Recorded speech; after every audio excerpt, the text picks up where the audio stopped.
Hello, Lions fans, and welcome to episode 60 of Just Lying Around, a Detroit Lions podcast presented by the World of Football. I'm your host, Kyle Sutherland, and joined by my co-host and brother-in-law, Adam Snow. Adam, we watched the last preseason game. Cut down day happened yesterday, and the waiver wire happened today. So, other than that, how was your day? Oh, my day was fine. I'm trying not to get over excited or over, upset about anything that's happening with the roster just yet. It's all settled down. It's all good. I trust in Dan and I trust Brad, and I trust they're gonna get Zadarius Smith back. But we'll have to wait and see what happens with him. Yeah, so in today's show, we're going to cover the last preseason game versus the Texans. Cut down day happened and waiver wire additions. And where in the world is Zadarius Smith? So we'll have to see what's going on there. And then we're going to look ahead at the first game next week versus the Green Bay Packers. So game number 4, last preseason game. Lions 7, Texans 26. They had Kyle Allen in there first quarter. Looked pretty good. 5 for 5, 66 yards, 1 touchdown. So he is a backup for the Lions. Spoiler alert, they let Hendon Hooker go. So it's just Kyle Allen and Jared Goff right now. So I don't know if they plan on adding a third quarterback to the practice squad or not. We'll have to wait and see. But other than that, that drive, the offensive looked pretty bad with Hendon Hooker back there. And the, I got to say, defensive side of the Lions looked pretty bad too. Their defensive backs couldn't cover anything. They made the Texans backup quarterbacks look all pro. It was a pretty rough game to watch there. Yeah, that's an understatement. Pretty much that defense was like Swiss cheese. It was like anything the Texans wanted to try to do, they usually got away with. So it is what it is, and that's why a lot of those guys didn't end up making the roster. But I don't know. That's why I try not to take a whole lot of stock in preseason. The one big takeaway I'll take is Mr. Tesla. He pretty much delivered, and like I said, I'm trying not to get too excited, but I think he showed enough to where I'm comfortable with him making the roster. We'll talk about that move at the wide receiver position the team made also today, I'm sure. So we'll get to that. So I don't know. He was the only guy really I cared about that played any significant time that I was like, I need this guy to make the roster. I need him to look good in the preseason, and he did. And he had an awesome touchdown catch, and he did the worm. It was awesome. Yeah, so we'll run through some stats here real quick. Kyle Allen, like I said, 5 for 5, 66 yards, 1 touchdown. Isaac Tisla, 2 receptions, 41 yards, and 1 touchdown. Jacob Sailors, 9 carries for 32 yards. Texans side, Graham Mertz, 14 of 16 for 145 yards and 1 touchdown. And the old Lions wide receiver, Quintus Cephas for the Texans, had 4 receptions, 51 yards, and 1 touchdown. It sounded like he got cut from the Texans also. Oh. See, I didn't even know he was still in the league. Yeah. But other than that, team stats here. Total yards, Texans 399, Lions 186 yards. Passing yards, Texans 249, Lions 114. Rushing yards, Texans 150 yards and Lions 72. Yards per play matched up pretty even there. 5.6 for the Texans and 5.2 for the Lions. We already talked about Kyle Allen first quarter, looked pretty good. Good enough to be a backup for the Lions. Hendon Hooker got cut. He is now signed with the... Where did he sign? Did he sign somewhere? I didn't see this. This is news to me. It's a backup. or not backup, but practice squad. What team was that? But anyways, he got cut. I'm looking. He had just didn't look good in the pocket. Started to freak out after his first read. Ended up sailing a few balls. One bad interception that sailed on him right to a Texans safety there. And we already talked about the defensive side. They couldn't stop the run. Defense backs were getting torched out there. So yeah. And by the way, he signed with the Panthers apparently. Panthers. Okay. Yep. There you go. So yeah. Other than that game, preseason is done. Now we can talk about the real football that's going to happen in a couple weeks here. But before we do that, we're going to talk about the 52-man roster they have right now and all the people that made the Detroit Lions team here. So we'll start with quarterback, offensive side here. You have Jared Goff, starter, Kyle Allen, backup. Running backs, you have 4. Jahmyr Gibbs, David Montgomery as their starters. Craig Reynolds behind them, and then Sione Vodke as the 4th. Wide receivers. So they did have 6, but then now they have 5. So the original 6 were Amon-Ra St. Brown, Jamison Williams, Tim Patrick, Khalif Raymond, Isaac Tisla, and Dominic Lovett. In that order, starting to backups. But was it around 8:00? News came out that today. That I guess you broke that news to me because I got the alert way after you did. I was like, man, he just outscooped Ian Rappaport. Well, I will look that up. But anyways, Tim Patrick got traded to the Jaguars for a 6th-round pick. 7:00 this morning actually is when it happened. So that means that the Detroit Lions saw something in Isaac Tisla during camp, during these preseason games to kind of bump him up a little bit there and try to get some trade capital out of Tim Patrick because I believe this was his he only signed for 1 year, I think. Like $2.5 million. So shocking that they even got a 6th-round pick out of Tim Patrick. So same. He was not a widely coveted receiver after coming off that injury he had in Denver.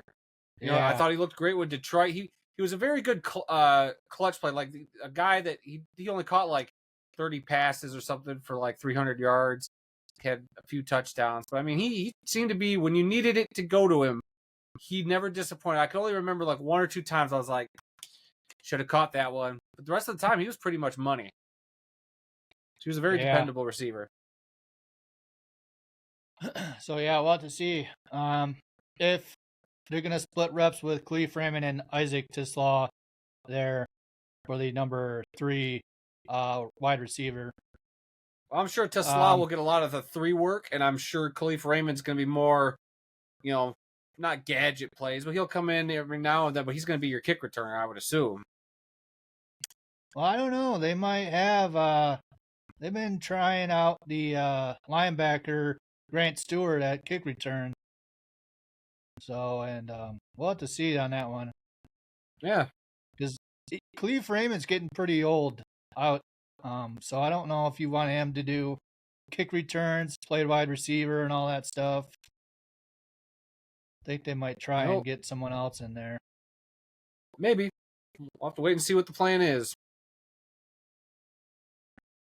So for tight ends, you have 3, Sam Laporta, Brock Wright, Shane Zylstra. Offensive line, you have 9 here. Penei Sewell, Taylor Decker as your tackles. Giovanni Manu, Jamarco Jones as your backup tackles.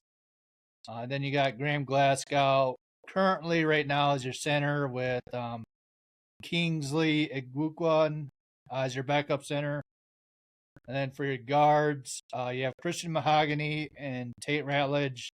And then you got Cade Awasika as your backup guard. And obviously Miles Frazier right now is on the injured reserve list, pup list, or whatever. So we'll have to see and how he's doing here. I think he's going to be out automatically for 4 weeks. We'll have to see how long he'll be out for. So you got your defensive side. We'll start with the defensive line here.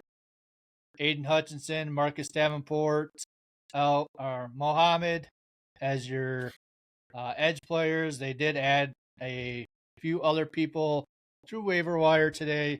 We've got a edge from Dallas, Tyrese Wheat, and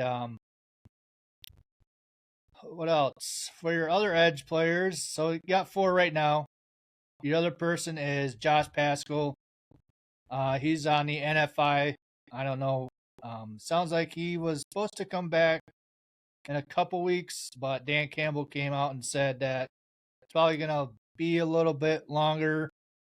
And then unfortunately, Ahmed Hassanin got hurt.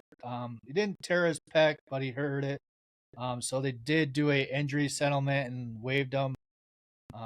He did clear waivers, so I don't know if they plan on trying to bring him back or not. We'll have to wait and see on that one. But yeah, that's your 5 defensive edge players there. And then for your interior linemen, you got DJ Reader, Tyleek Williams, Roy Lopez, Pat O'Connor, Makai Wingo came back this week, Chris Smith, and then they got another person, defensive tackle, Tyler Lacey from Jacksonville. Got a lot of people from Jacksonville and trading with Jacksonville recently here. I don't know what's going on there. And then, as everyone knows, Aleem McNeil's on the IR. He'll be back in about, week 8 or 9 for the Lions. So that'll be a good addition during that stretch of the season there.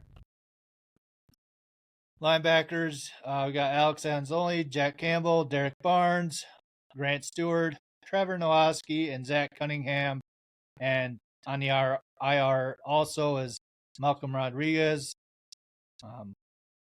So that right now is you got 6 linebackers. I don't know if they're going to try and keep 7 or not. I would assume when Malcolm Rodriguez comes back, he might take over for Zach Cunningham and they might waive him.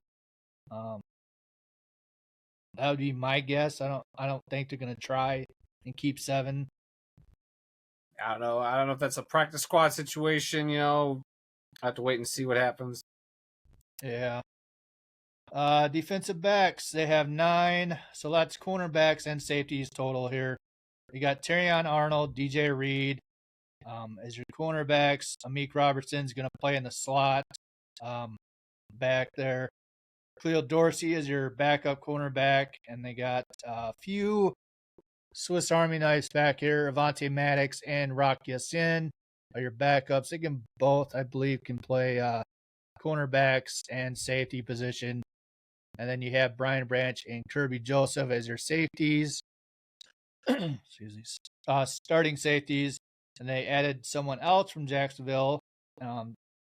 Jacksonville ended up releasing this guy, Daniel Thomas. So the Lions were able to pick him up before the waiver wire, and apparently he's a safety / special team ace. And then obviously for your specialists, we got Jack Fox punting, Jake Bates kicker, and Hogan Hatton as your long snapper.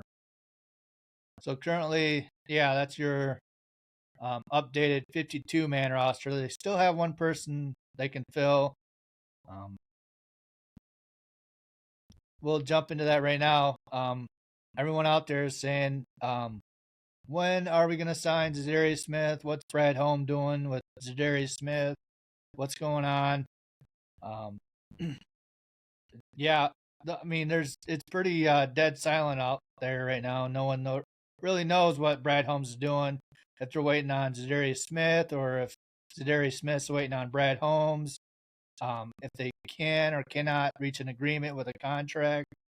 We'll have to see, but my fear is I think Brad Holmes is banking on Marcus Davenport, to be okay all this season.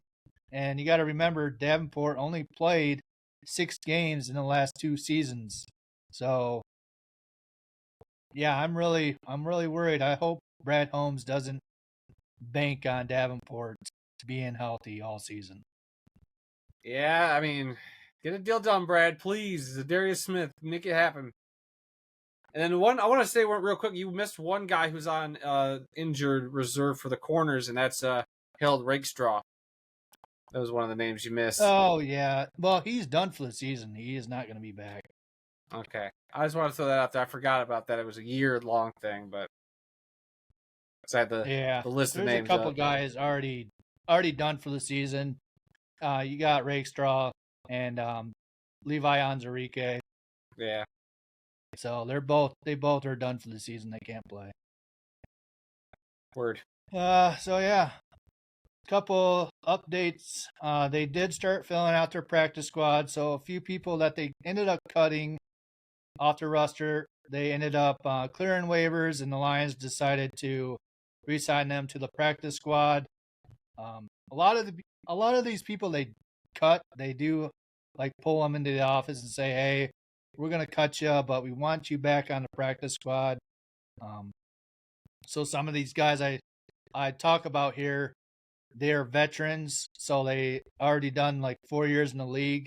They don't have to go through waiver wires. They can go to anywhere they want. But these rookies, they have to go through the waiver wire, and if some team picks them up, they have a choice to go there, or I guess not play football at all. So right now, it looks like they got 6 people on their practice squad. Got an updated list here. They got running back Jacob Sailors. He was from the UFL. I think he led the UFL in rushing yards. Well, sounds about right. I could be wrong. I don't know. I don't have all the UFL stats, Kyle. I might have a UFL football over here, but I don't have all the stats memorized. Yeah, I thought you were a UFL guy. Oh, that's right. I am a UFL guy. What are you talking? Guy. And an arena guy. And an indoor guy. Yeah. And then I believe this guy right here is the one you were talking about, hoping that he made a team. Wide receiver Jackson Meeks, Zadarius Smith's nephew, ended up being cut, but he is on the practice squad for the Lions. So that's good. He did really good in the preseason games. And then we also have everyone's favorite, Jason Vore, never dies, always comes back. Wide receiver Tom Kennedy is back with the Lions on the practice squad. And then we got offensive lineman Tristan Colin for the practice squad, and defensive tackle Miles Adam he got cut. I think he's a veteran as well. Ended up re-signing with the Lions on the practice squad. And another edge player who was on the practice squad last year, Isaac Ukwu, ended up getting cut, but he's on the practice squad as well. So that's 6 people, and they can have a maximum of 16. So I imagine they'll end up signing a quarterback to the practice squad. Hopefully, I don't think they're that crazy to go with just 2 quarterbacks. I think they're gonna want to get a couple extra here. I mean, I'm hoping they get Bryce Perkins, who was the quarterback for the UFL's Michigan Panthers. He got let go by the Panthers, so I'm hoping that he gets picked up. Yeah, well, yeah, he's more of a running quarterback, right? He is mobile, so we'll see what happens. As far as I can see, he hasn't been picked up by anybody, but yeah, we'll have to wait and see. I mean, I imagine if you're the 3rd quarterback, you're probably just going to be either handing the ball off a lot or quick outs to like Amon-Ra, or just running the ball yourself. So You You never never know. know. Yep. So yeah, let's talk about the Lions. First game here. Lions at the Packers, week 1. It is Sunday, September 7th at 4:25. So that'll be good. It's on CBS. So if a lot of news out there right now that if you have YouTube TV, they're going into a big dispute with Fox right now. So there's a chance that week 2 versus the Chicago, that's on Fox. We might not be able to watch that if you have YouTube TV. Yeah. So keep that in mind. Well, we'll see. They better get their act together. There's some big college games this weekend, and Yeah. they better get their stuff figured out. So I think it'll get resolved before then. I hope so. I mean, they do this every year.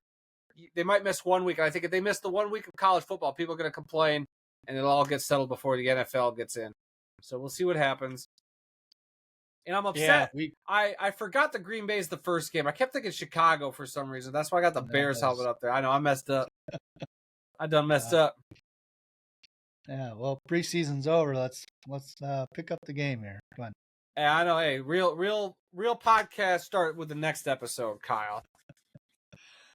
So yeah, so a couple of takeaways for me. We'll have to see how this offensive looks, especially with the new offensive line, basically. New play caller, for the Goff. I mean, will they stumble or will they go full bore like last year and score 60 points on the Packers? I'd love to see it. Every Lions fan would love to see it. We'll have to wait and see on that. Did we score 60 points on the Packers last year? We didn't. So I don't know what you're talking about. Well, they almost scored 60 points on a few games. I just would love to see the Lions do that and have everyone do the Lambeau leap in the field there. Hey, listen, when the Lions go to Ford Field West across the lake there in Green Bay, Wisconsin, I feel like it's going to be a tough game. The Packers are always tough. It'll be a hard-fought game. But I think this will be a Jahmyr Gibbs-Montgomery game. I think this is going to be very dependent on them. Goff, I'm not saying he's not going to come out the gates and looking great, but I mean, hasn't played all preseason, which is fine. I'm all good with that. But I'm sure he's got to shake off just a little bit of rust, getting some game action. I see him doing a lot of dink and dunk. You probably see Amon-Ra with some yards after the catch. And, yeah, so I think this will be a big Jahmyr and David Montgomery game. Run game, yeah. Yeah, I think it'll be very run heavy. Yeah. I expect I think 3 or 4 games into the season is going to be pretty run heavy until the offensive line can gel together. So if you pick them up in fantasy, I'd definitely start those 2 if you could. For the defensive side, I'd like to see if they're going to live up to the hype and how good will the defensive line look, especially that edge position. You got Aiden Hutchinson right now and Marcus Davenport. It sounds like both those guys are doing really good in camp. Aiden Hutchinson is a game wrecker out there in practice. They ended up having to do the Hutch rule, where if Hutchinson got into the backfield, they still had to continue the play because he just kept blowing every play up. So we'll have to see on that one. For sure. I think the linebacker play for me is something I'm going to keep an eye out for. I feel a little better about the defensive back situation this season. Yeah. With DJ Reed coming over from the Jets.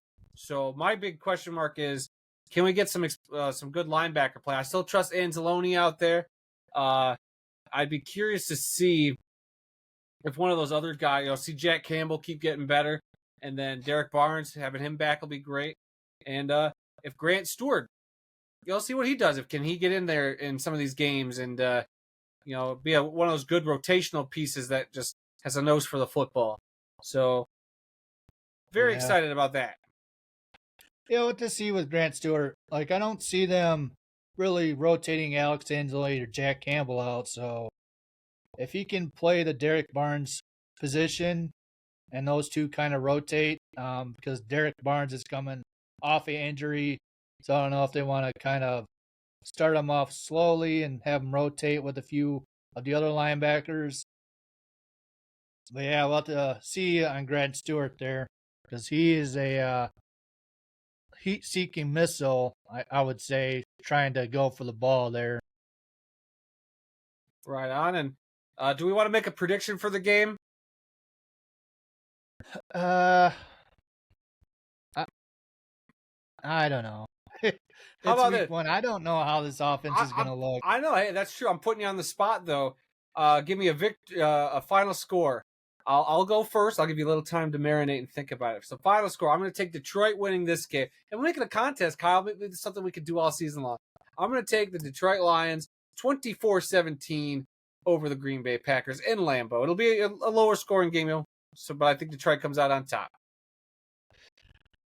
If what they're saying about the defense is true, like they're on point, I think their defensive side is going to cause the Packers problems. And who's their coach? For Green Bay? Yeah. That would be Matt LaFleur. LaFleur. He's always had problems with the Lions. Like when things are going bad, you can tell he's upset. So it depends on the Lions offense. If they can go out red hot, like it could be a high scoring game, like for the Lions. But I want to say, like, safe side. Let's do 35-14. Wow. Yeah. Dang, that's a big one. I think that defense is going to light them up. Okay. All right. Interesting. All right. Anything else you want to add? Nope. Should be all good. Very excited. I don't know if we plan on are we going to try to do a live stream after that game, or is that going to be too late for you? Or are we going to wait till the next day to do it? I know I'll be coming back from my vacation that weekend, so I think I'll be home to watch the game and finish the game, and we can maybe do a live stream after our first Just Lying Around live stream that Sunday night. Yeah, around 7:30. Yeah, we can do a live stream. Oh, heck yeah. Heck yeah, Kyle. Let's do it. All right. Well, besides that, let's go ahead and close it out. Yes, sir. Let's do this then, guys. We hope you enjoyed this week's episode and come back for more. Visit the World of Football's website, www.theworldoffootball.com, for news, links, upcoming events, original articles, videos, and more. Kyle, we probably should update this end of show thing. If you want to get in touch with us, send in an email at info@theworldoffootball.com, or you can connect with us by liking the World of Football on Facebook or following our X account and Instagram and our Threads account. All those are at TWOF Kalamazoo. Links for those are down in the description. Be sure to check out our flagship podcast, This Week in the World of Football, which is done live now every Tuesday across YouTube, X, and Facebook. So keep an eye out for those shows there. And yeah, guys, we hope to see you there. Go like and subscribe to the YouTube channel if I hadn't already said that. And again, links are down in the description below. All right, that's it for us this week. And I know a lot of people are asking about Dan Skipper. Also, he is on the practice squad, so no need to freak out there.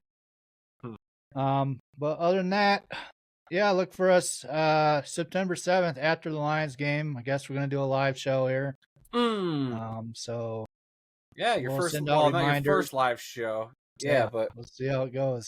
I'll take care of it. Don't worry. People are going to know that we're going to do it after the thing, after the game. All right. Unless you're really sad. Unless you get really upset, and then we'll have to cancel. Oh, yeah. Yeah. Until then, remember to go Lions. Thanks for watching, subscribing, liking, all that stuff. And we'll see you on the next one. Thanks. Talk to you later. Bye, guys. Go Lions.